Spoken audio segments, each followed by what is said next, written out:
मोमना और सज्जाद बहुत दुखी हैं मुकद्दस का रिश्ता टूटने की वजह से।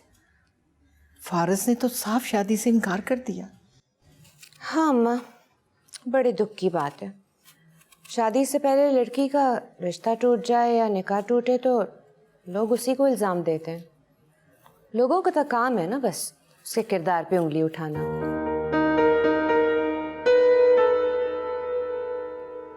माजरत चाहती हूँ, मेरा हरगिज़ ये मतलब नहीं था। मैं तो वो समीना आपा की वजह से कह रही थी। बेचारी कितने अरमानों से फारिस का रिश्ता लेकर आई थी। अब वो जब लाहौर लौट के जाएंगी तो अपने ससुराल वालों को क्या जवाब देंगी? बात तो तुम ठीक कह रही हो, लेकिन हमें भी तो खानदान वालों को जवाब देना होगा।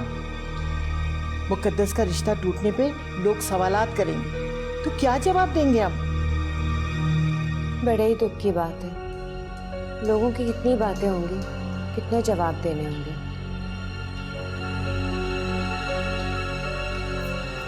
अम्मा, मेरे पास एक हल है इस मसले का, जिससे सब लोगों के मुंह बंद हो जाएंगे। क्या मतलब है तुम्हारा? क्या कहना चाहती हो? साफ साफ बात करो। मैं इस खानदान की इज्जत को रुसवाई से बचाने के लिए मुकद्दस को अपनी बहू बनाने के लिए तैयार हूँ। मुकद्दस की शिराज से शादी हो जाएगी तो हम खानदान वालों को खुद जवाब दे देंगे, सबके मुंह बंद हो जाएंगे। लेकिन इसके लिए मेरी एक शर्त है। मेरी अमल के लिए आपको फारिस का रिश्ता मांगना होगा।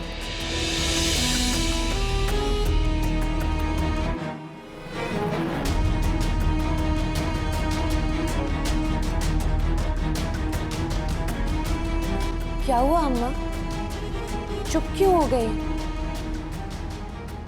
क्या अमल आपकी पोती नहीं है? अरे ऐसी बात नहीं है। अमल और शराज मेरे फरहाद की निशानी है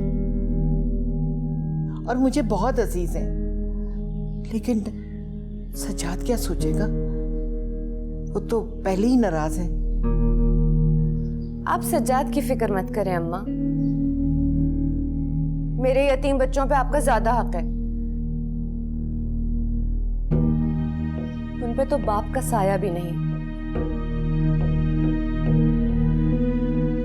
अगर आप उनके बारे में नहीं सोचेंगी तो कौन सोचेगा? अच्छा तुम फिक्र ना करो, मैं ना समीना से बात करूंगी। अल्लाह तेरा शुक्र।